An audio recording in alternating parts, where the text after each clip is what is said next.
Tuesday evening, everybody. Welcome to this draft vlog. I'm Mason Sapesky, your host.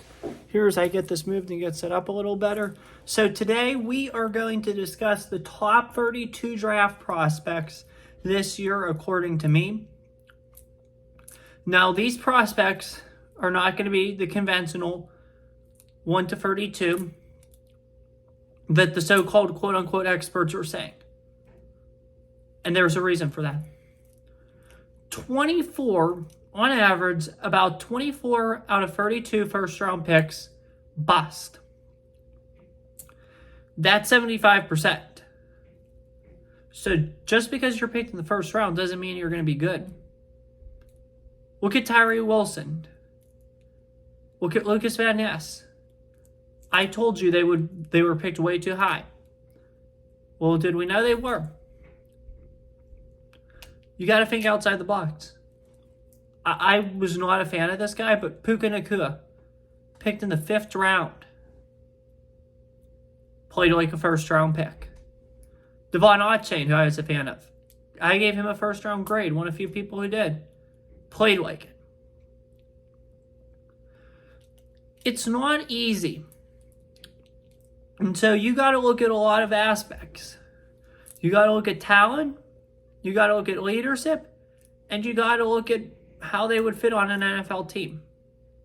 It's really hard, and you've got to think outside the box to truly get the top 32. And that's what I did. Therefore, you won't hear names tonight like Jackson Powers Johnson, Jared Verse, Dallas Turner, Jaden Daniels. You will not hear those guys' names. That's because they're ranked way too high. Joe Alt as well. These guys are all busting. And that's why you won't hear their names tonight. I'll tell you some names you will hear in a couple minutes. But these names have proven to me that they are first-round worthy. Speaking of which, we're going to first off start with honorable mention. These are the top 5 players I have outside of the first round. Number 37 is Penn State offensive lineman Caden Wallace. Number 36 is Washington wide receiver Jalen McMillan. Number 35 is Texas A&M linebacker Edgerrin Cooper. Number 34 is TCU offensive lineman Brandon Coleman. And number 33 is Texas wide receiver Xavier Worthy, who is probably going to be lower than 33, and I probably ranked him too high, but I wouldn't pick him in the first. I'd probably pick one of those others like McMillan or a guy, or Coleman. McMillan, a receiver, I'd probably pick, and then I would stay away from Worthy. I don't feel good about him for some rhyme or reason. I don't feel good. Maybe if he goes to the Chiefs, but yeah, that's about it. Without further ado, here's my top 32. Number 32 is Oregon quarterback Kyrie Jackson. Plays the game very well, very talented, and he's the real deal. Kyrie Jackson, number 32. Number 31, Washington State cornerback Charles Smith-Wade. Can't believe not many people are talking about this guy. He plays really well. He plays very hard. Aggressive for sure. Somebody like this is who I'd want on my roster. Give me Charles Smith-Wade at 31.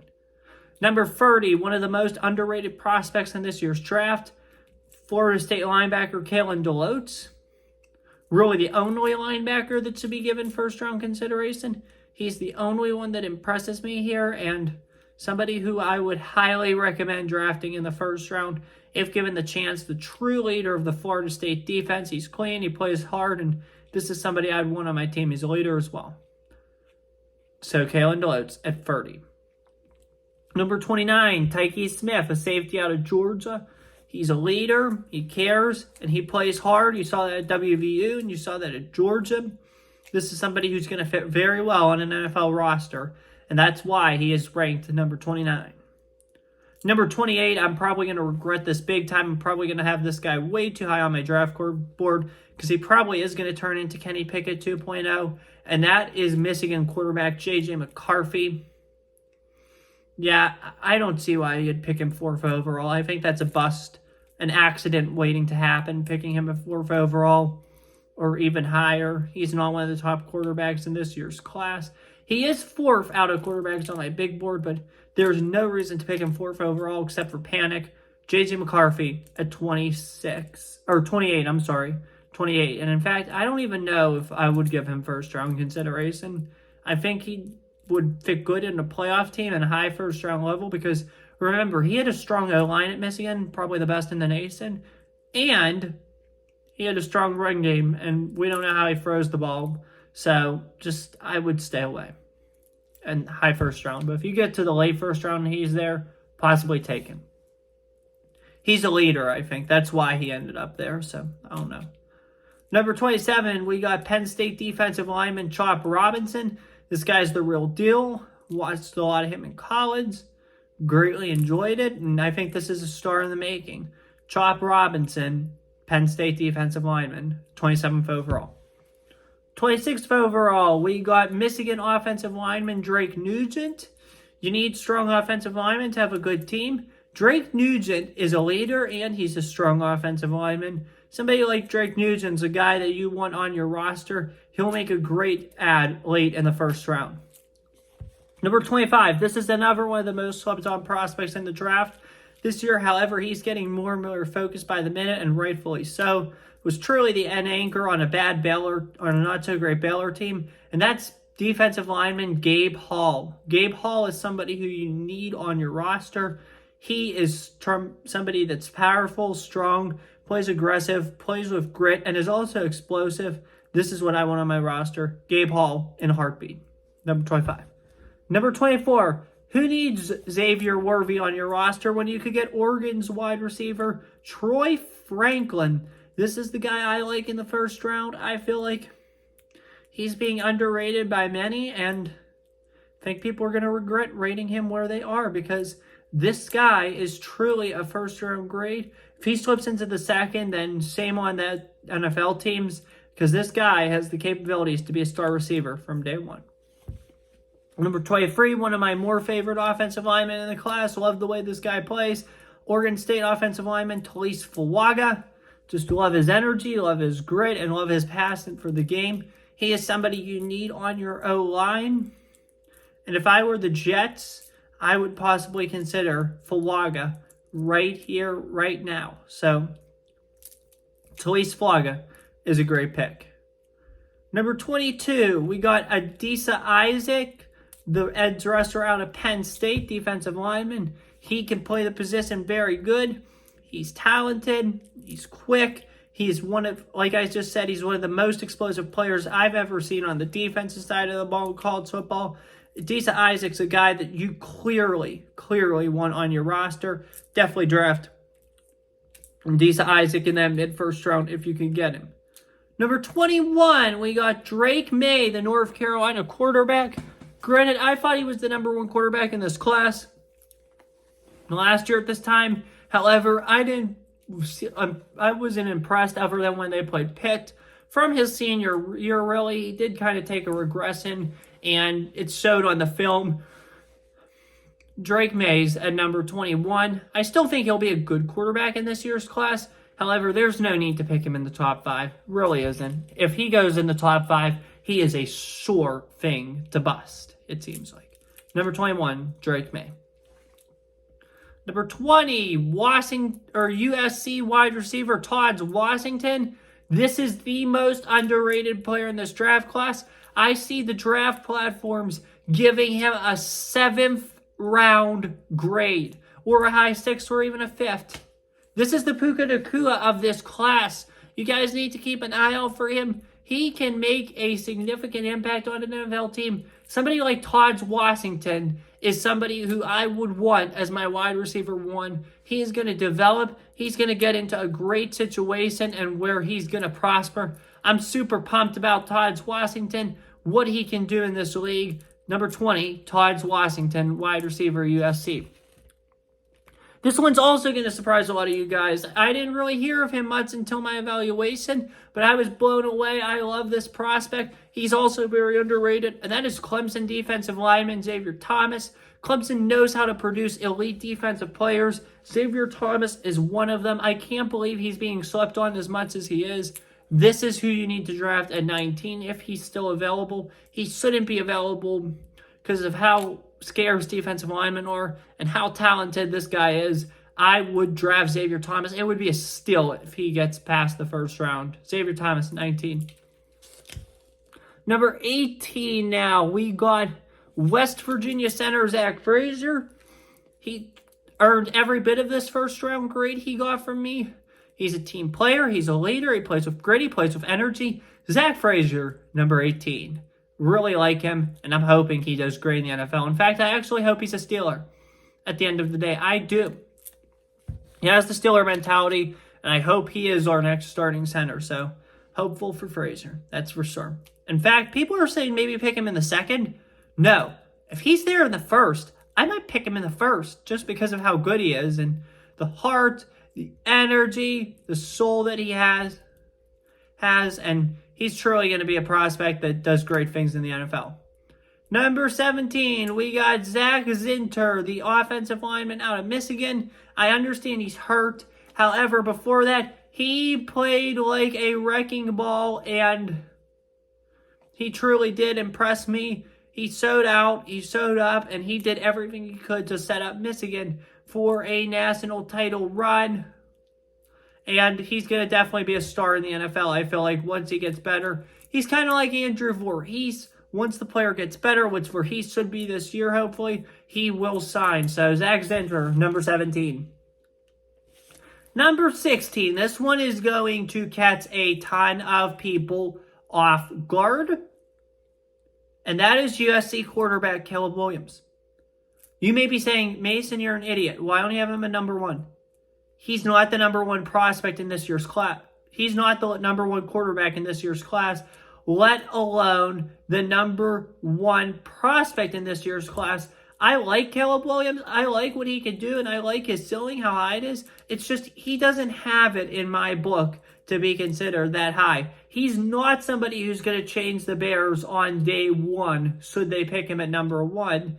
He is somebody that's just going to be part of the system, and he's going to be an average, like a Jared Goff kind of guy, or even a Trevor Lawrence. How many Super Bowls have they won? 0. That's what Williams is going to be. He's not going to win Super Bowls. He's just going to be the league average.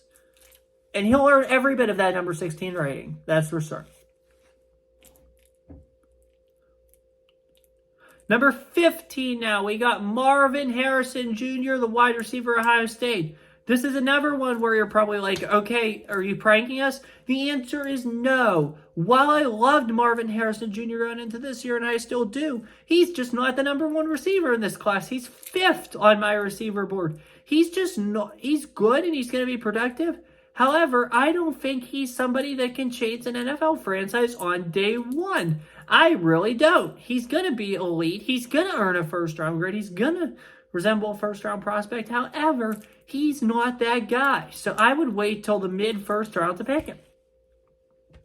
Number 14. This is who I would pick if I were Washington at number 2. Successful rebuilds like what's going on in Washington start with this position. You saw Philly, you saw Detroit, Arizona's going to do it. That is offensive lineman out of Penn State, Olu Fashanu, the top prospect on the O-line in this year's draft. He's truly a legend. He's going to go down as the best offensive lineman. He is the guy. Either the Commanders should target him. If they don't, the Giants should. And if they don't get him, the Commanders and Giants make the grave mistake on passing on this guy. The Jets should pick him. I don't see him falling past number 10. Top offensive lineman. Probably going to regret this at the end of the day. Number 13, Washington State's Jaden Hicks. Hicks and Charles Smith-Wade made an amazing secondary duo. They're both going to sign in the NFL. I love Hicks, and he's going to be great. So, number 13. Number 12. This is one I might regret not having him up higher because I really like the potential out of him. He is my guy. South Carolina's wide receiver, Xavier Legette. He's earned every bit of this first-round grade. He does play like Deebo Samuel, but he's much quicker. This is somebody who can be an elite receiver in the NFL on day 1. Give me Legette, number 12. Number 11, I have UCLA lineman, defensive lineman, Laiatu Latu. So Latu is talented. He has all the potential to do good. He is going to be a star in the NFL. He's going to truly be somebody who impresses. He's going to be somebody who takes the league by storm. He's just explosive. He's aggressive. And that's somebody that you need on your team. Give me Latu at number 11. And now we're into my top 10. My top 10 will begin with Florida wide receiver Ricky Pearsall. I immediately got excited the minute I rolled on his tape. He's someone that could take a jet sweep 50 yards for a touchdown. He's explosive. He got the speed. He's got the energy. His stock rose during the combine. This is somebody who should be picked at number 10th overall. Top 10 prospect in my books. The number 3 receiver in the class. Give me Ricky Pearsall, number 10. Number 9, another Georgia defender who's meant to be a leader that I'm super excited about. Cornerback Kamari Lassiter. Third-ranked defense cornerback in this year's class. Somebody who I'm very excited to watch in the NFL. He's going to do great things, and it's his turn to rock and roll in the NFL.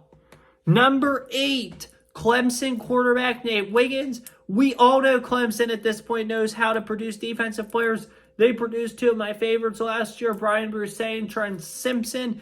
I would have picked them both if I were Omar Khan, but he didn't. So I think Wiggins is great. I think Trotter Jr. is going to be impressive. And like I said, Xavier Thomas will also be impressive as well. Wiggins is going to shine, though. He's going to be the best out of all of them. His speed is great. He is the definition of a star NFL quarterback. Nate Wiggins, number 8 overall.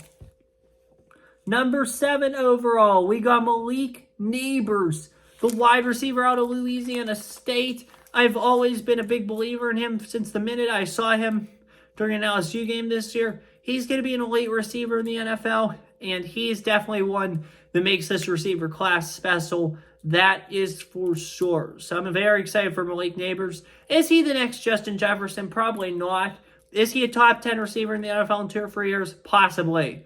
Keep it at that. Nabers, 7. Number 6, one of my favorite prospects in this year's draft. A leader, a winner, a champion in everything that you want on your defense. Georgia's Devon Bullard. He is truly going to be somebody that takes a defense by storm on day 1. He's going to be right up there with Minkah Fitzpatrick in the elite, Jesse Bates in the elite NFL safeties category. You should draft Devon Bullard as high as number 6. He's performed well. He deserves every bit of that 6th pick that he may get. To begin the top 5, we got 5 players here that are going to go down as some of the most special players, I think, of this draft class. These 5 guys have proven they're ready for the NFL challenge, and they're going to shock you all. Without further ado, here we go. Number 5, Washington quarterback Michael Penix Jr. You all should see the letter he penned to NFL GMs on the Players Tribune. This guy cares. This guy's a winner. This guy wants to win Super Bowls. He is not the next Kenny Pickett with AIDS. He is not going to be somebody that lets his injury get the best of him. He's going to be somebody that goes out there and is ready to win Super Bowls on day 1 as the top quarterback prospect in this year's draft. Number 5, Washington quarterback Michael Penix Jr. Number 4, I'm probably going to want to rank this guy higher at the end of the day. However, he just didn't earn it. But this guy is going to be elite in the NFL. He's the next Gronk, the next Kelsey. Georgia tight end Brock Bowers. Super excited to see where he ends up. Number 4 on my big board. He needs to be a top 5 pick. Somebody's going to greatly benefit from adding him. If it's the Bengals, Dolphins, or Chargers, look the freak out. This is somebody that's generational. Once in a blue moon, you get a tight end like this. I would put Bowers at number 4 overall. Number 3, and these are the guys that are 9.9s for me. If you're not 100% there, if you're not the dream prospect, the best player ever prospect, the highest you can earn is a 9.9. These 3 guys did just that, and they are ready to take over the NFL. They have all the capabilities that you need to succeed. Without further ado, here they are. Number 3, Missouri defensive lineman Darius Robinson. He's explosive. He plays with grit. He cares. He is a winner. Darius Robinson helped turn around Missouri football. This guy's a hero. Number 3 on my draft board. I can't believe he's as low as he is. Big believer in him. Big believer. Number 3. Number 2, the best offensive player in this year's class, star wide receiver in Washington, ready to take the NFL on storm, the Roman Empire, you guessed it, Rome Odunze. This guy is the best receiver, the best offensive player in this year's class. I don't want to hear Caleb Williams. I don't want to hear Marvin Harrison Jr. Rome Odunze is the name we need to be talking about. He should probably be the number 1 pick in this year's draft because the Bears need a receiver, and this guy is the top receiver. Rome Odunze, number 1 overall. He is very deserving of it. I'm a big believer in Odunze. But he's ranked number 2 because the Bears don't need the top player in this year's draft based off their positional needs. However, if they draft him, they will be adding an elite defender, the best prospect in this year's draft, one of the best cornerbacks to ever come out, and my number 1 player, drum roll please, Alabama's Terrion Arnold. This guy's the real deal. The minute I watched this player against Texas, week 2, I fell in love. I was a big believer in him. He is the guy, and he's who you want as an NFL cornerback. He is. When I first evaluated him, on the website I used, ranked him as 87th. He's moved all the way up to 13, and we evaluated him early on. We knew this player had first-round potential. And now we're saying that this player is the best player in this year's draft class because he is. He's my favorite prospect, and he'll become yours. Terrion Arnold, the best player in this year's draft class, and somebody who needs to go higher than he will. That's all I got for you guys tonight. We have 2 more videos left this draft season, both happening tomorrow night. You'll get my first round mock draft where I will mock the entire first round for you guys, what I think teams will pick, and then I will simulate the draft as if I were Omar Cotton, the Steelers GM. I can't wait to share these next 2 videos with you guys. And then Thursday night, I'm thinking about doing live draft coverage. I'll let you know closer to the time, but we will have a recap on all the Steelers picks. We'll definitely keep you posted. We're the best place to come this weekend. Hope you guys enjoy. I'll see you guys tomorrow. Have a good one. Take care. Stay safe. And as always, peace. See you tomorrow, guys. Good night.